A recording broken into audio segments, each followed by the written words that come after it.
Welcome to our Beauhurst German data webinar. We'll give it a few minutes. Hope everyone's doing well. How are you, Beth?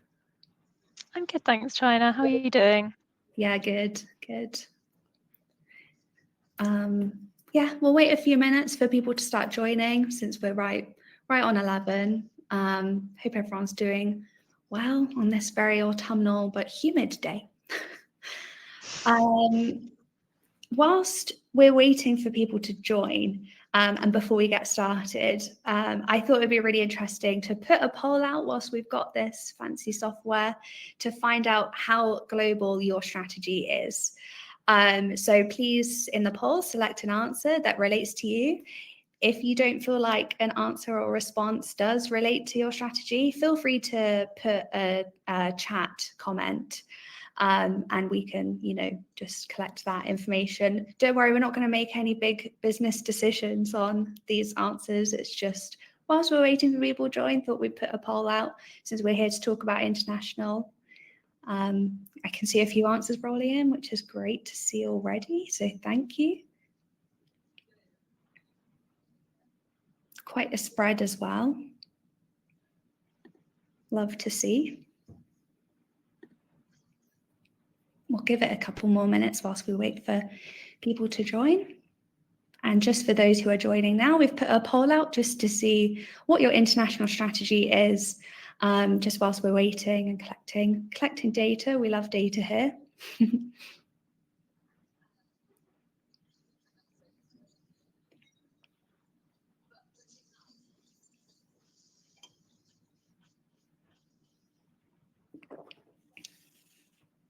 Great, we've got a few answers already. Quite spread between pan-European, UK only and global, which is quite interesting.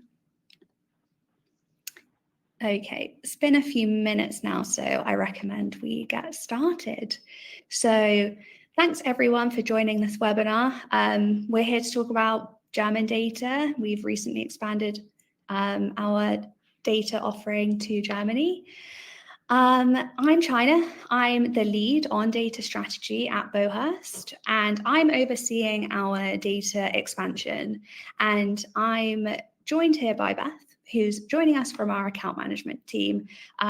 Some of you might already know Beth because she provides exceptional customer service to you and helps you to get the most out of the platform. Don't be embarrassed, Beth, it's true. And we're here today because Beth and I will run through what our German data set looks like, how you can use this data to expand your business opportunities, and we're going to talk you through what's next for Beauhurst. And we will do questions at the end. So as you're going through the webinar, please feel free to put your questions in the chat. We'd love to answer them. There'll be time at the end to go through them. So to get us going, I thought it was worth, before we dive into the German offering that we have at the moment, I thought it would be worth explaining why international and why Germany specifically. Well, the fact that there's plenty of you attending this webinar tells us that there is a big appetite amongst our existing client base for international data. This is something we've heard time and time again over the years. I've been at Beauhurst for 7 long years, and I've heard about international data as something we might think about doing for the whole time I've been here, and it's really exciting to be able to start doing that now. And a lot of you have probably been with us as we've grown and scaled our coverage within the UK. We've invested heavily into all of our data collection processes to help us to achieve great scale but amazing quality in the UK. And some of you probably remember just a few years ago when our database was quite small, focused on maybe 30, 40,000 companies that were just deemed high growth. And we've expanded that greatly now to every company in the UK.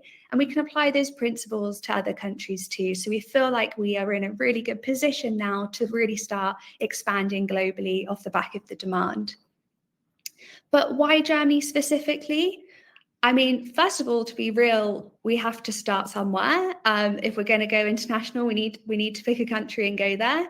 So we chose Germany, but specifically Germany because it has the largest economy in Europe. and the data availability is decent. It is quite good. And there are just many really interesting companies based out in Germany across a range of industries. So hopefully you all understand a bit more about why international and why Germany. And I can hand over to Beth now, who's going to take you through what our current German data set looks like. Absolutely, thanks, Chynna. I guess as for the current German data that we have on the platform, what we have is a foundational layer using German registry information, which is, I guess, basically taking information from the Germany's company's house equivalent. I'll show you what that looks like on the platform. So firstly, what you can do now is you can use quick search to quickly and easily find information on any company by just typing the name into that. We know that navigating the German registry can be quite challenging, so we've made accessing this data as simple and as straightforward as possible, just as it is for UK companies right now. In our advanced search, what you can see now is, as well as a company search over UK companies, we have this German legal entities search. What you can do is you can then search over all 2.7 million registered and active German entities, searching over things like their location, making sure that you use the German spelling of the city, their status, so whether they're active or not, WZ codes, and anything from their financial statement. Just Beth, while we're here and you've just mentioned WZ codes, for people who aren't aware, WZ codes are the German equivalent of UK SIC codes. So that's the code that a company has to report to the register when incorporating, and it describes their sort of business activity. WZ codes are quite similar to SIC codes. They follow basically the same structure. It's like an EU-wide structure, but it does go one level deeper in some categories, so that might be useful. And just like the latest version of SIC codes, the latest version of WZ codes was developed in 2008. So yeah, lots of similarities to SIC codes. So if you're familiar with SIC codes, you'll probably find it quite easy to navigate WZ codes. Back to you, Beth. Nice. Thanks, Chynna. I guess what we can do is just run an example search of how you could find companies based in Germany. Looking here, I'll just run a really simple search of all companies that are based in Berlin, that are active right now. Potentially we could add on a WZ code just like Chynna was saying. As you can see, you can go really, really granular, or you can be quite broad with these. So I'll just pick manufacturing for now. And then anything from the financial statement that you might want to search over. I guess for this example, what I can do is potentially have a look at any company that's shown a 10% growth in their turnover over the last year.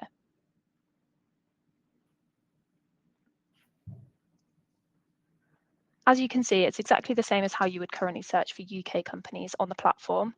And this is a really good example of how advanced search helps you identify relevant companies in Germany for new partnerships or collaboration opportunities, making sure that you've got that comprehensive view of the market while also pinpointing those hard to find companies that are most relevant to you. So far, our subscribers have found this particularly valuable because they've been able to discover companies that they previously were completely unknown to them. Lots of our subscribers hadn't even considered exploring international partnerships due to limited data availability, but now they have that opportunity to expand across borders. As you can see, the search came up with 60 results. You can see a quick summary of all of the different company information here. And what I'll do is just click through to one of the companies to show you an example of the kind of information that we have on a company page. This is a great example of how Beauhurst can help you streamline your due diligence, helping you quickly and effectively conduct in-depth research on German companies before engaging with them. You can see this summary tab here. Details of the kind of things that they would put on the German registry, such as their number, incorporation date, WZ code, information on current and previous directors. I think one section worth really highlighting here is the corporate structure tab. We know how crucial it is for subscribers to be able to gain a full understanding of a company's corporate structure, including its parent companies, subsidiary companies, and any international links. Just with this example here, you can see that this is a German company, but it has a Swiss ultimate parent. And you can see in this nice family tree diagram down here, all of the subsidiaries of this company. Beth, you've just happened to pick a really massive tree. Yeah, so one benefit of our expanding global data is that we have much fuller corporate structures, so it's much easier to track the kind of global ownership of a company. But on the flip side, it's kind of made our existing trees even more difficult to navigate. It is on our radar that we want to make this simpler. We've got a designer, Jed, who's on it at the moment, coming up with some interesting designs to make that a lot more intuitive. So watch this space. But yeah, more data is great, but sometimes it can make a platform more difficult to use. We're quite aware of that.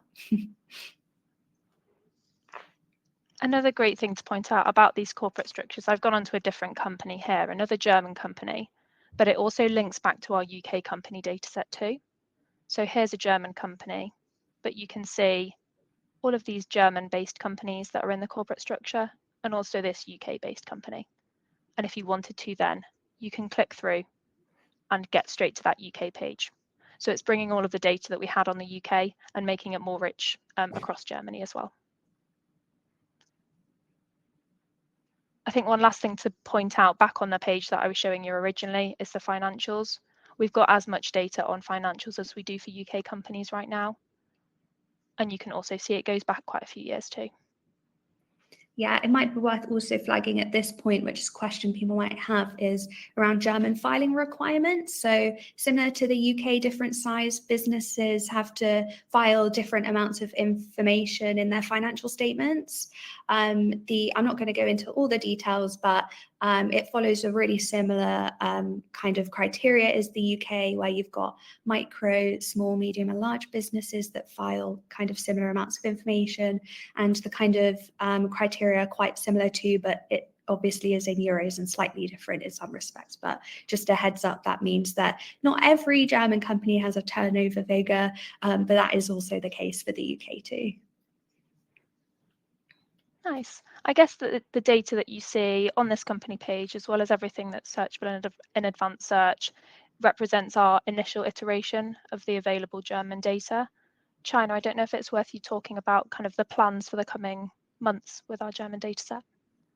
Yeah, absolutely. I'm just going to share a slide that I've put together. You should be able to see that now. Can you see it, Beth? Yes. Great. So yeah, Beth has just shown you, and you can see on the left-hand side of this timeline, we've basically got registry information for German companies.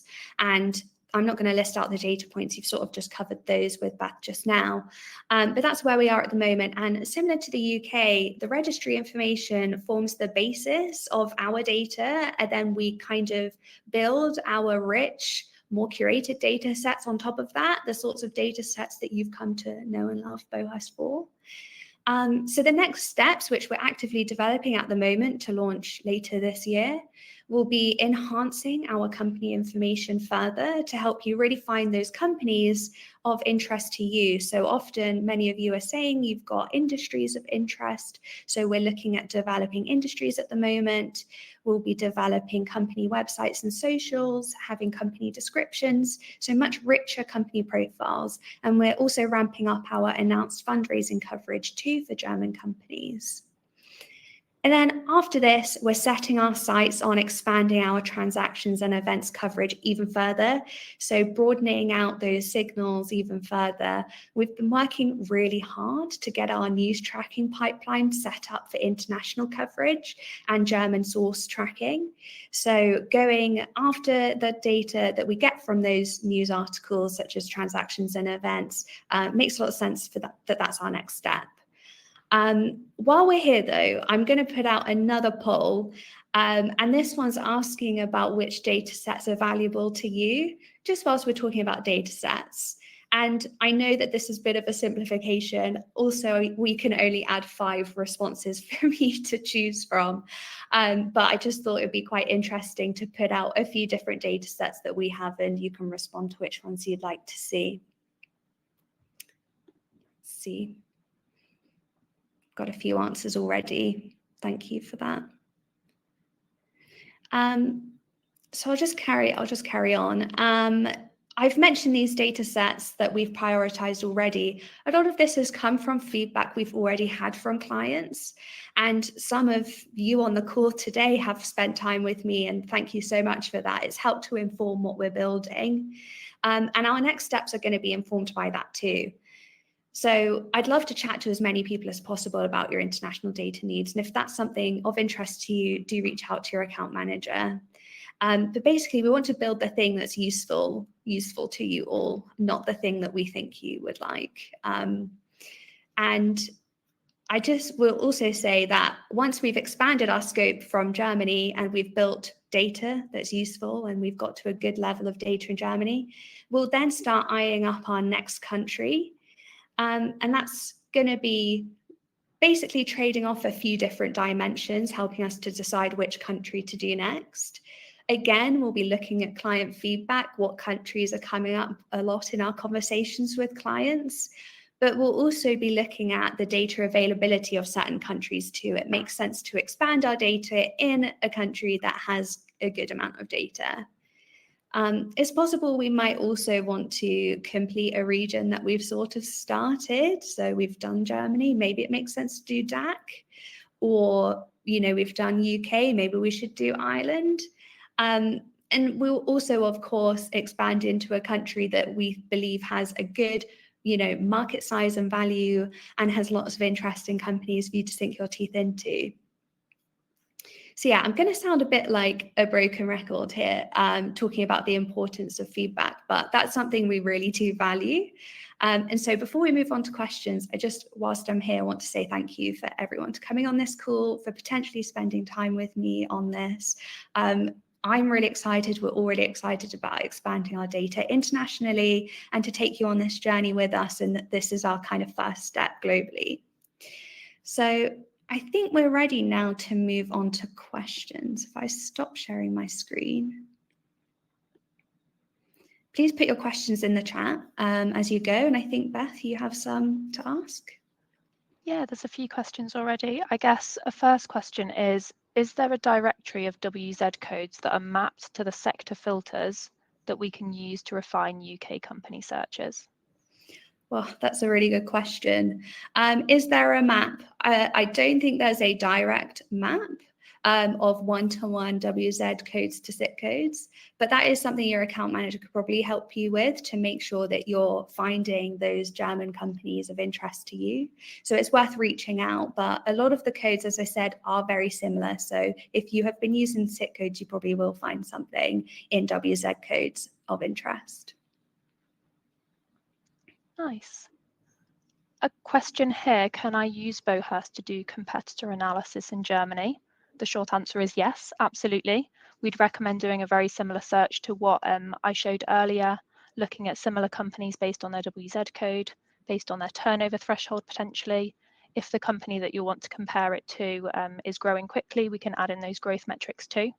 What I will say is that this will become even better once we're adding those additional data fields as well, like fundraisings too. So lots of options now and lots of options for the future as well to do that kind of competitor analysis.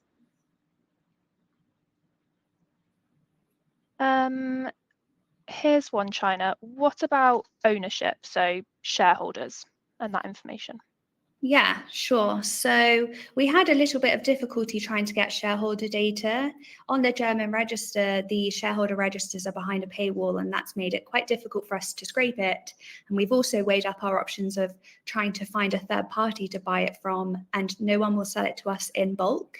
So we've run into a bit of difficulty there. We are looking at other solutions though. So the fact you've asked about this is good, and we'll kind of make sure we record that, and do let us know, anyone on this call, if that's of interest to you, and we'll investigate. But yeah, we're kind of hoping this isn't necessarily going to be the case in the next country or other countries, but I wouldn't be surprised. It's something we have to kind of grapple with, the varying level of data that is available. Nice. Thanks, Chynna. Another one here. How quickly is our German registry data updated? Yeah. So as soon as the information is available on the register, we should have that on the platform within a day or two. For the record, that's the same as our UK data with Companies House. But with German companies, there are some complexities with how German companies file their information, and that can make the process a little bit slower. So companies file their information in Germany to their district or local court, which then gets sent to the register. And because of that extra layer of complexity, we've noticed that filings can be slower to be published on the register. But the part that we are in control of from when it's published on the register, like I said, we should have that within a day or two of it being made available. Nice, thank you.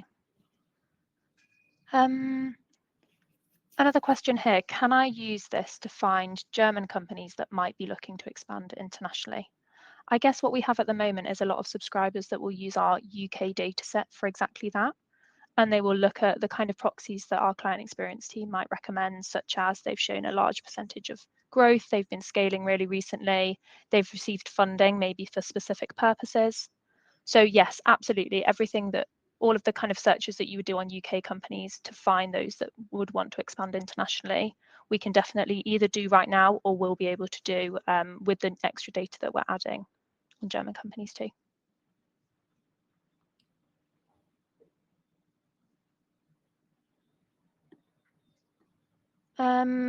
A question for you, Chynna. Mm-hmm. Why is there just city searching? Will it be more granular? Yeah, absolutely. So as you're all already using the platform or have some kind of experience with it, you're probably quite used to the location searches that we have in the UK. And just a look behind the curtain, the way that we've achieved that is by mapping UK postcodes to their regions, to their councils, to their LEPs, etc., etc. And then we regularly keep that refreshed and updated so that you can reliably find the companies in the regions, etc., that you're interested in. We haven't done yet.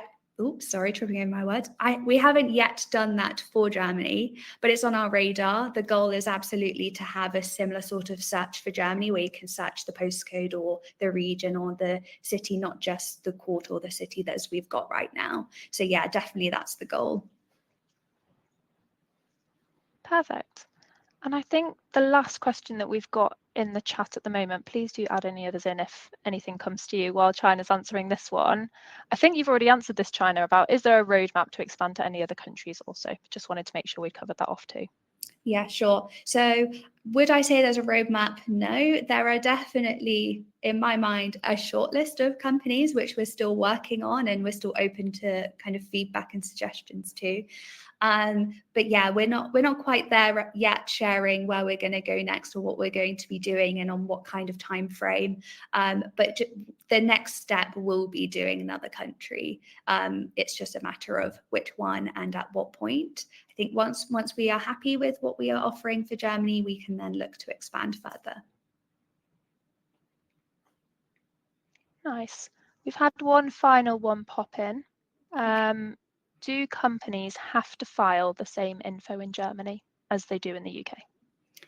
Yeah, it's a good question. So there's a lot of similarities between the filings that German companies and UK companies must report. Things like incorporation documents, changes to registered information like addresses, directors, things like that, and then annual accounts as well, to name just a few. But there are definitely some that are not available in Germany that we've seen, and those are persons with significant control filings. They don't seem to be a thing in Germany. And we also haven't seen charges and mortgages filings too. So yeah, on the whole, generally quite similar, but so far those are two that we haven't seen. Nice. Thanks so much, Chynna. I think that's all of the questions answered. I guess thank you so much, everyone, for coming. We're really excited about this data and the direction that we're moving in as a platform, and we hope that you all are too. If you have any questions that we've not answered today, anything that comes off the back of this, please do just get in touch with me or your account manager and they'll be able to help. And we're also there to support you in getting the most out of this German data as well, so supporting you on the platform too. I guess like Chynna said as well, she always wants to chat to people about kind of international data in general, where you'd like to go next, what you'd find most useful on the platform. So please do reach out if you'd like to have a further discussion about that too. Yeah, great. Nice. Thank you, everybody. Thanks so much. Hope you'll have a good day. Bye-bye.